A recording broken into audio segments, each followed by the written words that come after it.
this is a weekly love reading for Gemini. Um, so, the first card is going to be love theme of the week. Love theme of the week.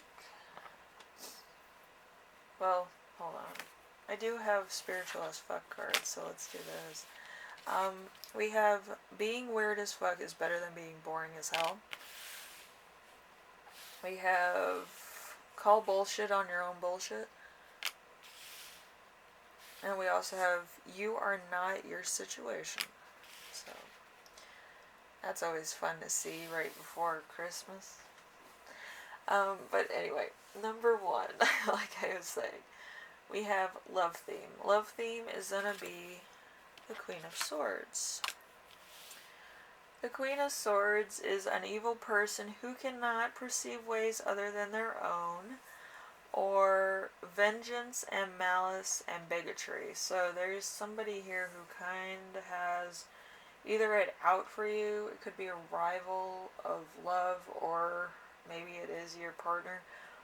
But there's something here that's like not making sense. But there's some weird like same-sex revenge going on. So it could be a friend, it could be a family member, it could be a cousin, a colleague, somebody who like kind of tries to one up you or something, and you're not having it. You're kind of like, this person is, not it, and you're trying to prove it either to your partner or somebody else. So there's that.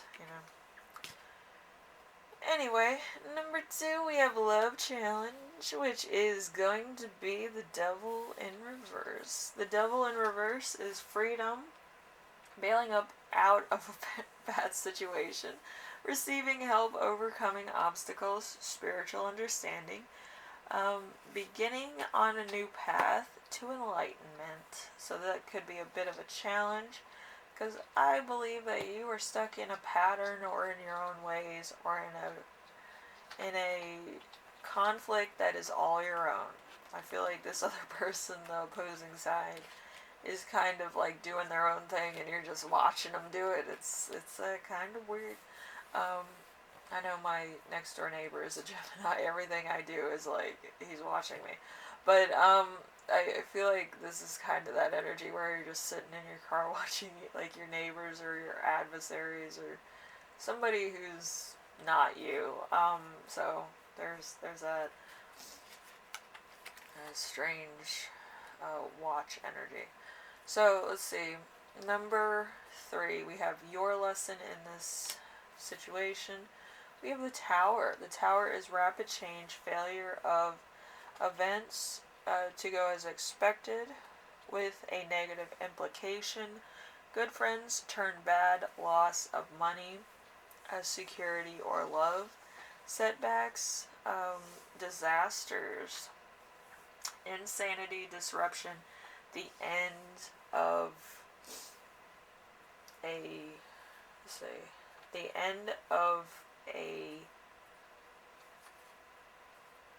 point, an outcome or a project. So I kind of got something for the end of that, but it's kind of like really weird.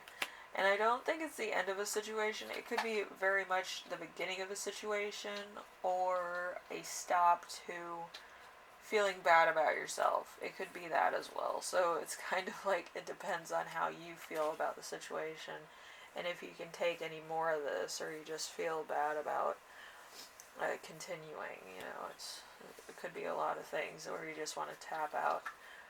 Anyway, number 4, your partner's lesson. We have the Queen of Pentacles. So extreme wealth, magnificence and grace, opulence, security, liberty, generosity, and intelligence. So your person could be very savvy as far as their job's concerned, so they could get a lot of attention, get a lot of things done, or be very prolific in what they're doing with their job. They could be very influential as well. So people like influential people, so that type of thing. Anyway, number 5, we have the growth zone, which is the 8 of Swords. So let's see.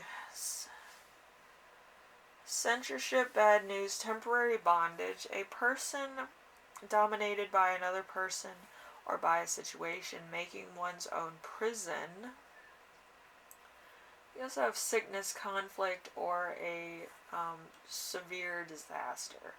So with some people, it's like you're trying to grow together and then it just blows up in your face. It's kind of like Mentos and Diet Coke. It's not going to be a good situation once everything's out in the open. It's going to be a sticky, minty situation. Anyway,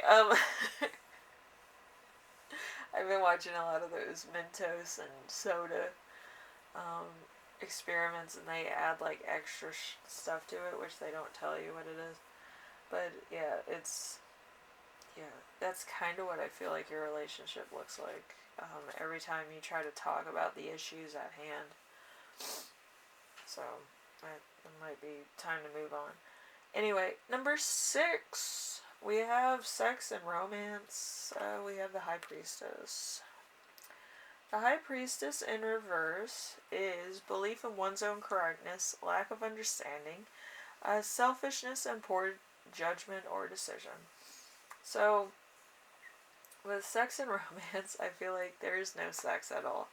This is kind of like your partner is in love with somebody else, and you are like, but you're in love with me. Like, it's not you, it's them. Like, it's really that situation. So it's kind of like there's a wall there. Like, you're trying to figure it out why they're not paying attention to you.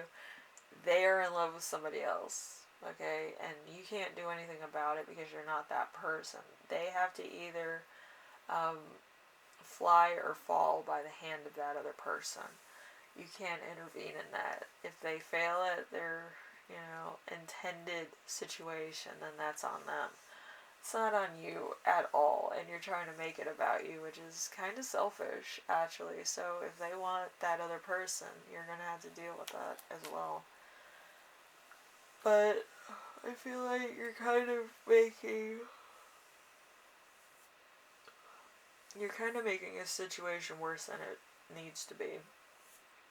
I just feel like there's been problems in your relationship that were probably